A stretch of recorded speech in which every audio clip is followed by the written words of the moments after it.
வங்கக்கடலில் நிலவி வரும் ஆழ்ந்த காற்றழுத்த தாழ்வு மண்டலம் காரணமாக முன்னெச்சரிக்கை நடவடிக்கையாக திருவாரூரில் இரவிலும் குறுவை அறுவடை தீவிரமாக நடைபெற்று வருகிறது. விவரங்களுடன் இணைகிறார் செய்தியாளர் ஜெய்வின். வணக்கம் ஜெய்வின், விவரங்களை பதிவு பண்ணு.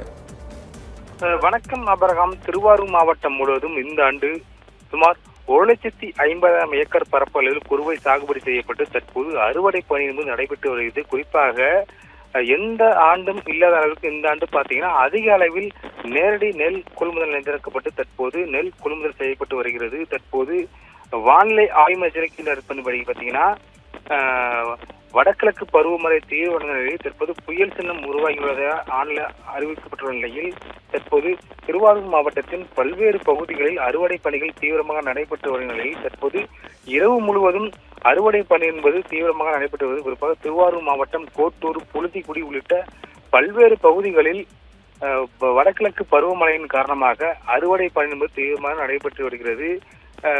மேலும் விவசாயிகளோட கோரிக்கையாக இருப்பது என்னவென்று பார்த்தீங்கன்னா, நேரடி நெல் கொள்முதல் நிலையங்களில் ஈரப்பதத்தை அதிகமாக வைத்து நெல் கொள்முதல் செய்ய வேண்டும் என விவசாயிகளுக்கு கோரிக்கையாக இருந்து வருகிறது. அபிரகாம்.